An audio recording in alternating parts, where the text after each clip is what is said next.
Hi, second grade writers. So, we have started on our new unit of study, Imaginative Narrative, and you've been busy planning and writing stories.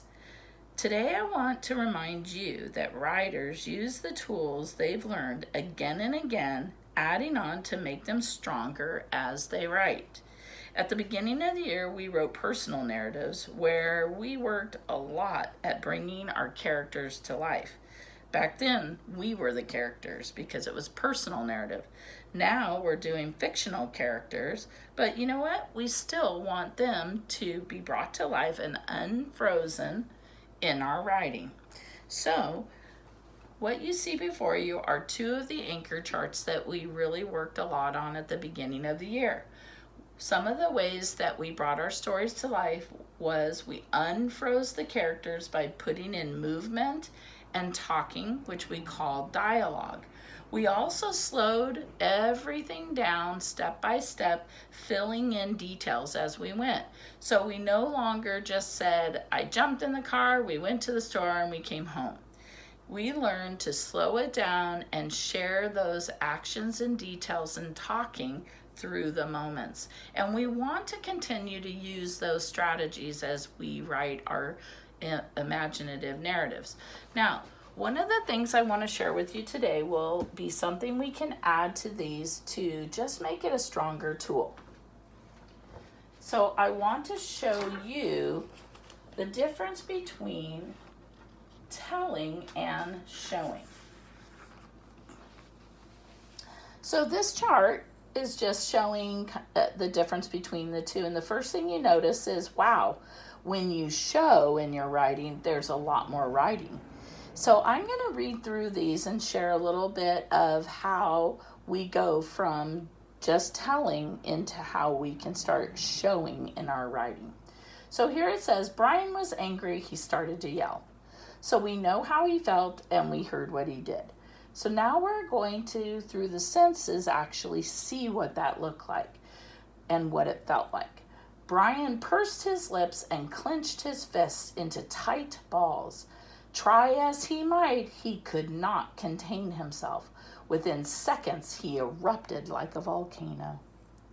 Here we have Bailey was happy. All right, so we were told she's happy. Now we're going to be shown what that looked like. A gigantic grin spread across Bailey's face, and her eyes lit up like the sky on the 4th of July. Here we hear Bella was shocked. So again, we know what she felt, but now we're going to be shown what that looked like. Bella couldn't help herself.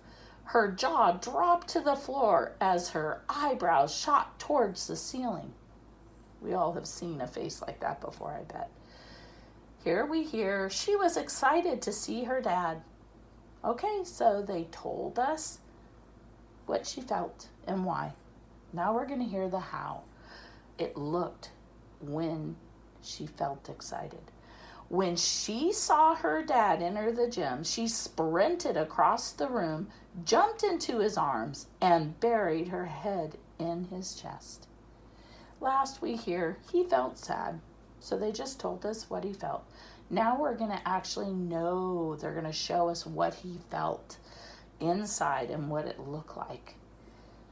An ache started deep in his stomach. He turned away as his eyes welled up with tears. So you can hear how showing really brings our stories to life.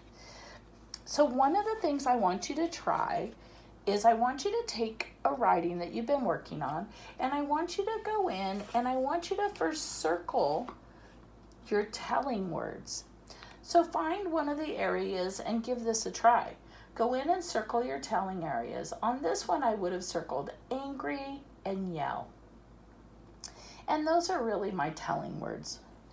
Then you want to take those words and you want to start to write a list of how that might look. How might that sound? How might that feel? So you want to tie in the senses, the how of those senses.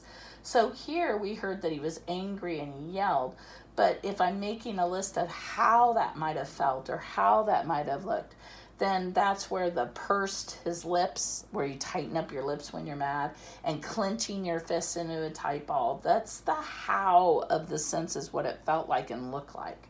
Okay? When you go to do this, you want to be very careful to make sure that you're using really specific nouns like and verbs. Pursed is a verb, right? Pursed his lips. They didn't just say, his face was red, although that could be a part of it. If you do that, though, they may talk about like the heat that he felt, right? And they didn't just say, you want to be careful that when you're talking about the senses, that you're not naming the senses. And what I mean by that is something like, you don't want to say, for instance, with Bailey being happy, you don't want to say she felt a gigantic grin spread over her face. You just want to tell what it did, what her face did. Okay, so you don't want to say hear, touch, smell, taste, think, or feel, or felt, or thought. You really want to try to leave the sense label out, but describe those senses. So I wouldn't want to say he felt his lips purse up. I want to just say what they did. Okay, so give this a try, and then share with us how your writing sounded before and how your writing sounded after you gave this a try. Let's move away from just telling and let's jump into showing. Have fun. We look forward to hearing your writing.